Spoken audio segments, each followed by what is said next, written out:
We go live once again to the United Nations General Assembly. Let's listen.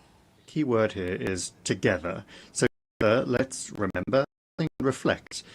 And I'm confident that we will find the true root causes of the challenges and threats facing the planet today. First, the 80th anniversary of the great victory in the Second World War. 8 decades ago, a bloody and merciless war ended, which was a great tragedy for all of humanity, and only at the cost of millions of Chinese people who threw off the yoke of Japanese militarism. However, the decisive factor was the feat of the Soviet people, a multinational people who fought down to the last drop of blood for their freedom and the freedom of oppressed peoples. Note that they did not hand over the keys to their cities to the conquerors, they did not hide behind pro-Nazi collaborationist regimes, they did not supply the Nazi regime with equipment and soldiers. Back then, 80 years ago, this was obvious. The liberators were greeted with flowers and rejoicing in the capitals of Europe, monuments and memorials were erected in their honor, and streets and cities were named after them.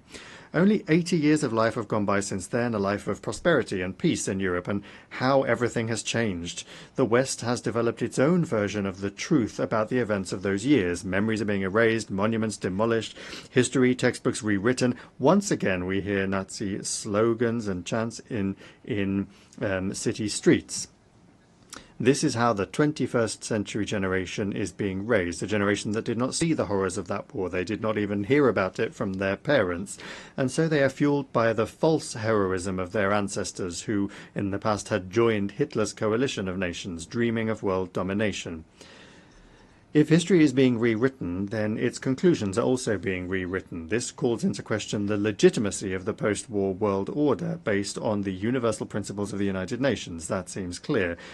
And it seems that they were forced into doing so. The West was forced into doing so for a certain period of time. The collective West was at that time forced to share the burden of responsibility for the fate of the planet with the so-called Soviet bloc, to set aside their thoughts of world domination for a while and to wait, of course, to wait for events to come to pass that would allow everything to be turned on its head.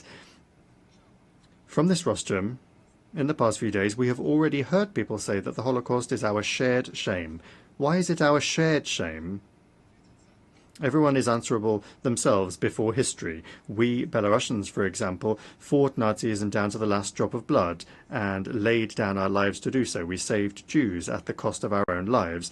We cannot remain silent about this today. We remember the hundreds of villages burned by the Nazis together with their inhabitants, the millions of Belarusians torn apart and mutilated, and the hundreds of thousands of children and women taken into European slavery. And therefore we understand that preserving memory is important so that history does not repeat itself, so that there are no more national ideologies of racial superiority, where there is no place for entire peoples, so that there are no concentration camps, that terrible invention of the West, and also to make sure that there is no genocide against any people. The Belarusian people have been living in peace now for 80 years, and if you look at our history, that is an incredibly long time to live in peace. Never have Belarusians lived so well, with such dignity and under such peaceful skies as in the last 30 years, when, under the leadership of our president, we have been successfully building a socially oriented state in the interests of ordinary people. At the same time, we sacredly preserve the memory of the terrible tragedy of the Second World War, and we pass this memory on to younger generations. Why don't many others around us, especially to the west of our border, want to live like this? Well, the answer is simple. The politicians there are blinded by their personal ambitions. They cannot see ordinary people behind those ambitions, even in their own countries. And so it is no surprise that they treat human life with such contempt, as well as that of other peoples, for example, calling on Ukraine to fight down to the last Ukrainian. This year is also significant for the UN, which is celebrating its 80th anniversary. The organization was created by the victors of that bloody war. We remember that Belarus was among the first founders as well. Belarus, a country where 1 in 3 people were killed, tortured or burned. And throughout all these years, the Belarusian delegation has been one of the most reliable supporters of strengthening the foundations of the UN, initiating the most bold, peace-loving and historically hard-won initiatives. Therefore, we have the right to speak directly today about what our organization has achieved by the time of its anniversary. And I would like to talk about 3 key elements. First, it is indisputable that the UN remains a central element of international life. This has been made possible by its undisputable legitimacy, its universal membership, and its comprehensive agenda. However, we can see that the principle of universality has been seriously undermined, especially in the last decade. And that has been done by those that are constantly trying to turn the UN into a tool for advancing their own interests, in addition to doing so contrary to the aspirations of humanity. Secondly, the UN is indeed preserving the planet from another world war. Its key mechanism, the Security Council, allows the great powers to discuss matters of war and peace at the table rather than on the battlefield. However, unfortunately, this body is being used less and less. Its influence on world affairs is no longer what it used to be, and let's be honest, the UN has proved incapable of preventing many of the bloody regional conflicts of our time, and the further thing goes on, the more this is true. Thirdly, a huge network of international structures has been created under the UN, and a multitude of legal documents have been developed. This infrastructure provides an opportunity for effective interaction across the entire spectrum of human activity. But if you look closely, only some of the UN structures remain truly effective and are actually fulfilling their functions. Why is this happening? Well, it's obvious. The organization has to keep up with the times. That requires reform, which our Secretary General Antonio Guterres has been talking about, and first and foremost, that of the UN Security Council.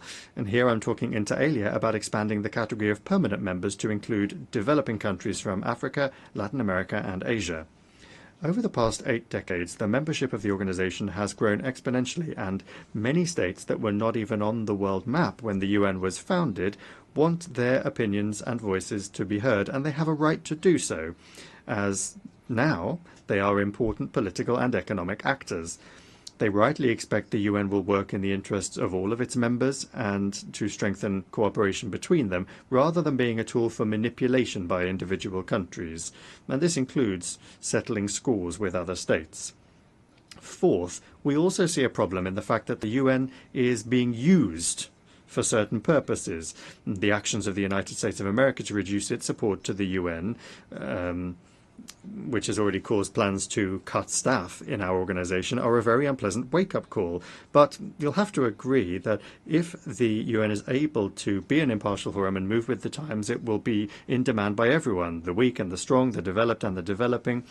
Otherwise, it will suffer the same fate as the League of Nations, and Belarus does not want that to happen because, for the time being, we do not see any alternative to the UN.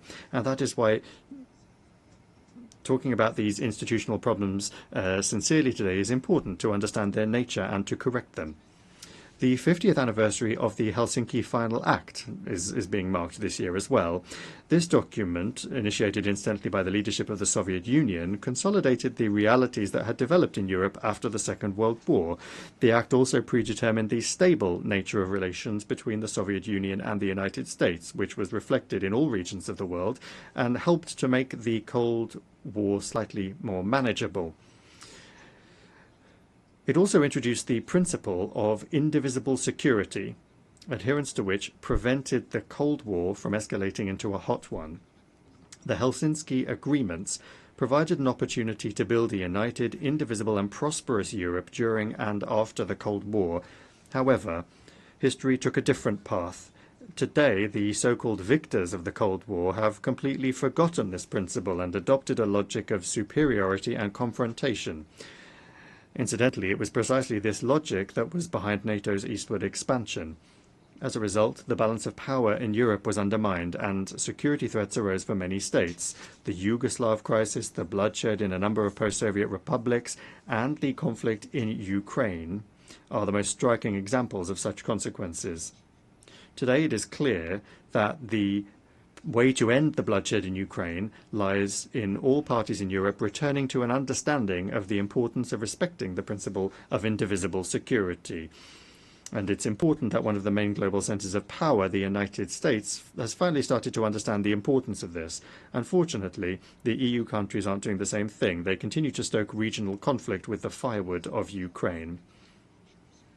Joint efforts are particularly needed to increase the level of trust between countries, although there are no ready-made solutions at present. But action must be taken, and we, in Belarus, which is at the heart of Europe, understand this perhaps better than anyone else. After all, it was through us that the most tragic wars of modern times have swept through our country every 50 years or so, leaving nothing but memories in their wake. And that is why we cannot delay. Just look at what our European neighbours are doing on the EU's border with Belarus and Russia. They are laying mines, building walls, moats and trenches, defensive lines and barbed wire. They are trying to create a sense among their population of an impending threat from the barbarians to the east. And there have actually already been victims, albeit among NATO countries, who are either drowning in bogs or being blown up by their own mines. Incidentally, I saw here on the North Lawn near the UN building a piece of the Berlin Wall has been set up as a monument to human rights, and the inscription says 155 kilometers and 200 victims during its existence, or something to that effect. Today, a much larger wall, thousands of kilometers long, is being erected on the border between the EU and Russia and Belarus, from Finland down to Poland. And there have already been hundreds of victims along this wall since its construction began. Today, hundreds of innocent migrants from countries of the south who, in search of a better life, are striving to reach the EU, which has destroyed the normal way of life in their countries, are dying. So if we are not able to prevent the construction of this wall together, then let us at least reserve a place on the North Lawn where we can put up a piece of that wall when the countries in question come to their senses and decide that such a wall is no longer necessary. We could say how long it was and how many people died as a result. And we can say that this is a monument to the right of freedom of movement. Belarus is speaking out and proposing concrete solutions. In particular, the President of the Republic of Belarus has put forward an initiative to develop a Eurasian Charter of Multipolarity and Diversity in the 21st century, to launch a new paradigm for a Eurasian architecture of equal and indivisible security. I won't talk about this in detail. The Minister of Foreign Affairs of the Russian Federation already spoke about this very well. We then call upon all Eurasian states to join in this process and to show the same responsibility that our predecessors demonstrated half a century ago. There is no alternative to this dialogue. We need to rid ourselves of prejudices and sit down at the negotiating table. Our appeal, of course, also is addressed to the countries of the European Union, which have traditionally been sceptical of any initiatives coming from the East. But I would like to remind them that this East is far from what it was even a decade ago. It is, in essence, the global South, or even the global majority, you could call it, and that is what must be reckoned with. It's time to finally understand that the days of the dictates of the collective West are a thing of the past. And therefore, I would like to advise European countries to reflect on their place in the world in light of the transformations that are underway, which, as we can all see, are not clearly in their favour. The decline in economic competitiveness is undermining the traditional European model of the welfare state, leading also to a fall in living standards and rising inequality, as we can see. The crazed militarization of the region is driving Europe, especially the new EU and NATO member states, into a deep financial abyss. The foundations of European society are being rapidly destroyed as a result of the virtually uncontrolled mass migration that's taking place and the failed policy of false multiculturalism as a response to this challenge. And all of this is happening against the backdrop of ever more fences that are being hastily erected in the East. These are not just concrete fences, but political, ideological, interpersonal ones, and in essence, civilizational fences. What then do they think lies beyond these fences in the East? It's not just Belarus and Russia anymore.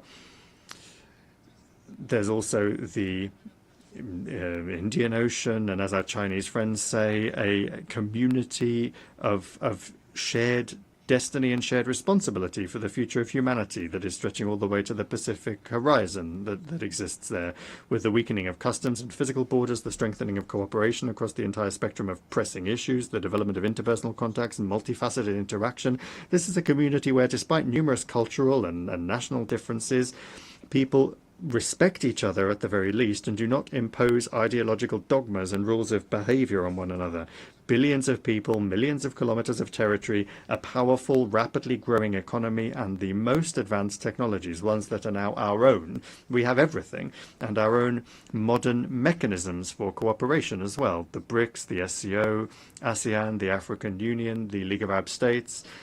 Therefore, in essence, all of these political and militaristic shenanigans by the EU on its eastern border and economic sanctions against us, these are all measures of harsh self-isolation that are driving EU countries even deeper into domestic economic and political crisis. And allow me to say again, this is self-isolation. If European elites intend to continue in the same vein, it will become even worse for the peoples of Europe. However, all of these problems can be solved if, instead of self-isolation, Europe accepts the concept of Eurasian cooperation and security on our vast continent. And another thing, this year we are marking the quarter century that has passed since, from the rostrum of the General Assembly, one of the greatest hopes and promises in the history of the United Nations were voiced. A full 25 years now separate us from the Millennium Summit, at which the Millennium Development Goals were adopted. At that time, it seemed that with the dawn of a new millennium, we were also entering a new era, one of beneficial globalization and universal prosperity. Where do we find ourselves a quarter of a century later? On the one hand, we have become even more interconnected and interdependent, and this is thanks to technological development, which is constantly changing the concepts of time and space. But on the other hand, multiple fault lines have emerged that completely negate all of the positives. Consider the following figures. In 2000, there were around 50 million displaced persons in the world. Today, there are more than 120 million. More than 1 billion people on the planet still live in multidimensional poverty. Conflicts in Ukraine, Palestine, Syria, post-war syndrome in Afghanistan, Iraq, Libya, and a number of other countries that is preventing the peoples of those countries embarking on the path of recovery. Large-scale military action against sovereign countries outside of any legal framework. Trillions of dollars spent on mindless militarization. This is where we've ended up 25 years on instead of those hopes. Just consider the 6.5 decades of the economic blockade of Cuba, which has also been completely unjustifiably declared a sponsor of terrorism. And in the same vein is the story about some kind of drug threat from Venezuela, which is completely unfounded and unacceptable.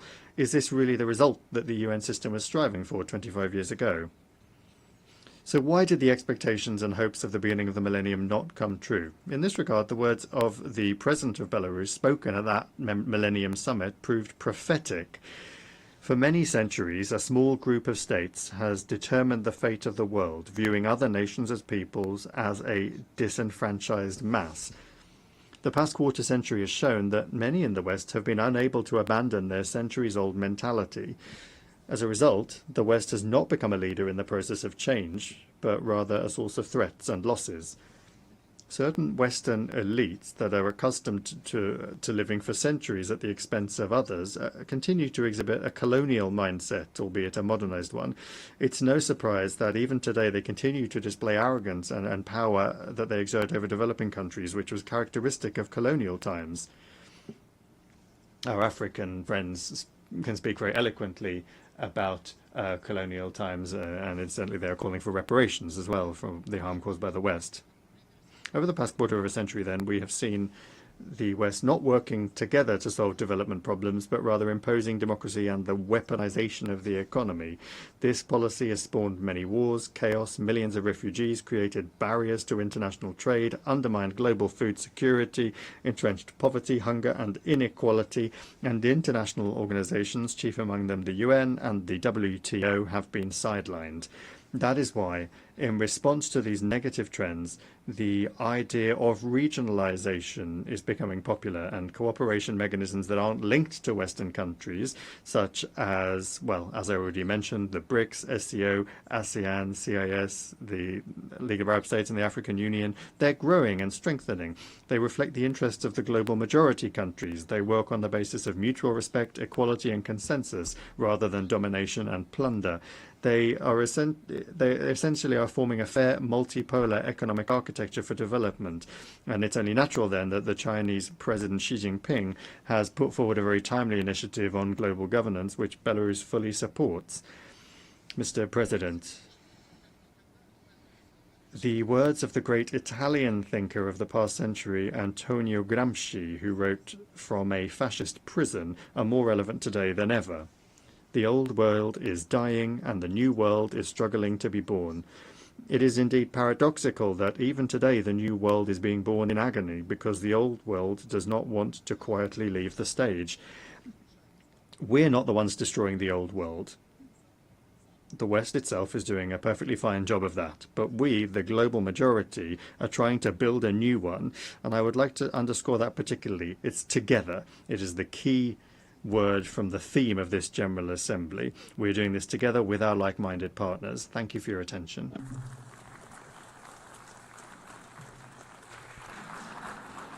I thank the Minister for Foreign Affairs of Belarus. We are live to the United Nations General Assembly on its fifth day of debates, listening to Foreign Affairs Minister of Belarus, Maxim Ryzhenkov. In his remarks, he referred to the multidimensional crisis that is being faced by humanity, which, as he said, cannot be solved in an isolated manner, but through unity and multilateralism. And in that sense, he referred to the role that must be played by the United Nations in this matter. This is all for the moment. Stay tuned with teleSUR English for more information on this day.